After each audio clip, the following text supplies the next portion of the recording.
Hey guys, so today we're driving the 23 CX30. With that, it's the same exact rental car that I had a few weeks ago. I could tell by the trims, I could tell by the color, but there's also a certain scratch that I was trying to get out because I thought it was me. It was on the A-pillar and it's in the exact same spot. Also with that, I did find another one of my belongings in the center console and they never took it out. So I'm like, oh, okay, I got lucky. But in this case, we're back in this vehicle. My car is just undergoing the last bits of warranty plastic surgery. And then also with that, they had to fix some things because somebody had scratched the rear door. And also the window tint on the driver's side door was actually messed up. So in this case, whoever did it may have had keys in their pocket or something, and with that may have just scraped against it, but it happened at the dealership, so they did take responsibility for it. And then also with that, in terms of the window tint, I don't know whose fault it is, but I know it happened at the dealership because somebody had to have closed the door while the window was off the track, and it caused the window to actually scratch on the tint. So in that case, that was also repaired today. And then they finally got, so what was wrong with my car was the window channel guide up here was actually misaligned and had brakes in it and such, and that was the car was purchased like that. But in this case, they did put in that they would fix it. So they fixed it, and now I'm just planning on getting the car back tomorrow. But I wanted to go ahead and just give you guys a funny update because I literally got the same exact car that I got a few weeks ago. In terms of its highway driving, it's pretty adequate. In this case, I was trying to shoot this video before, but a highway patrol was literally right there. And so when I did an acceleration run, I was like, whoopsies, I gotta go ahead and just go the speed limit. So not sure where they are now, but in this case, if we're wanting to look at things like the passing power, this 2.5 Turbo 4 really does a good job.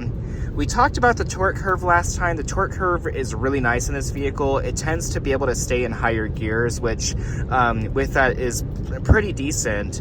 It doesn't necessarily always save fuel economy though, because with that, my Mazda CX30 does much better on gas than this car. But being able to not have to downshift is really nice. But when I do have to downshift,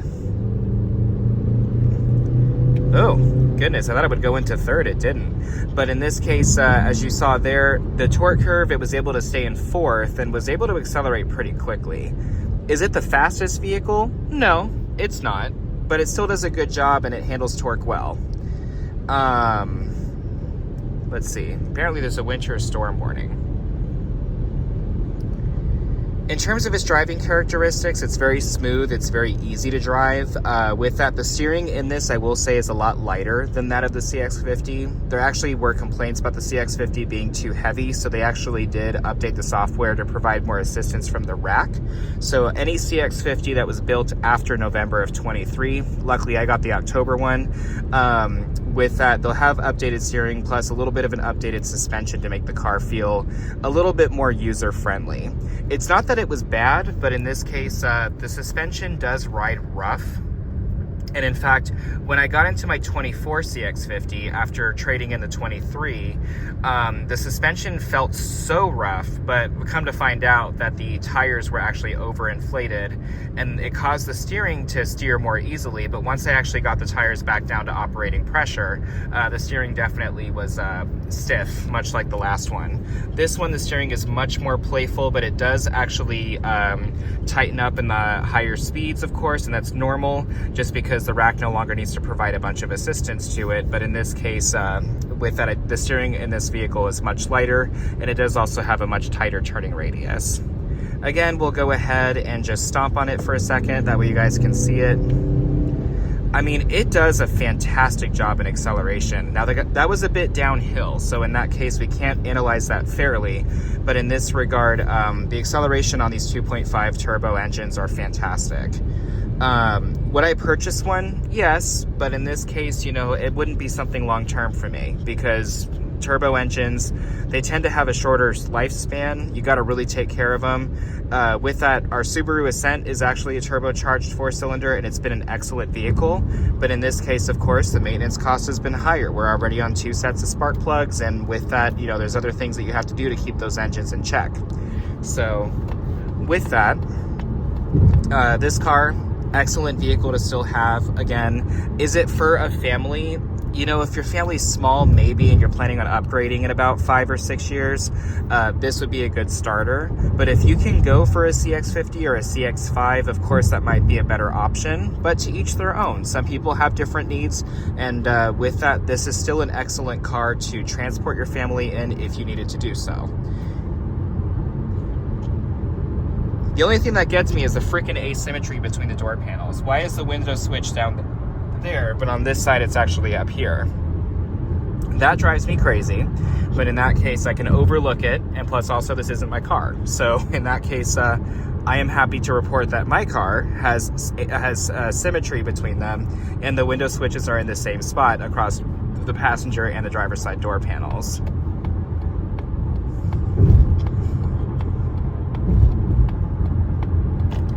The only thing I did notice about this one is the A-pillars. You get some wind noise coming from there, and it's like going over it. I don't notice that so much on my CX50, but in that case, of course, this could just be the aerodynamic behavior of the car. These are much more curved towards the front, so the way that the wind channels over it just may, make a little bit of noise. But you have to really be paying attention to it. It's not something that you would just notice on the whim. Gas mileage on this, not that great. It says 220 miles till empty. With that, my CX50 gets about 350 to 400 miles, if not more, depending on how I drive. So in that case, of course, that's where the naturally aspirated version wins hands down.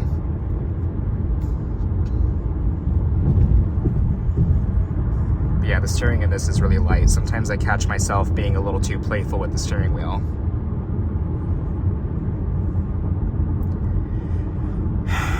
These trucks are going 48 miles an hour on the highway where the speed limit is 65. Lord have mercy.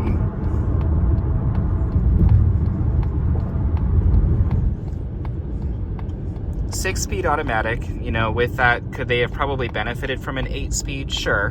But in this regard, still adequate, and also with that, less interruptions between shifts. I see where Mazda's going with it.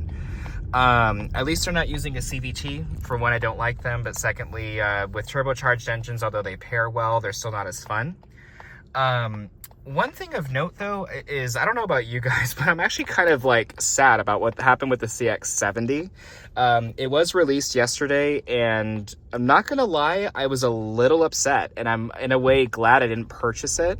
Let's go ahead and actually, with that, we'll do an acceleration real quick.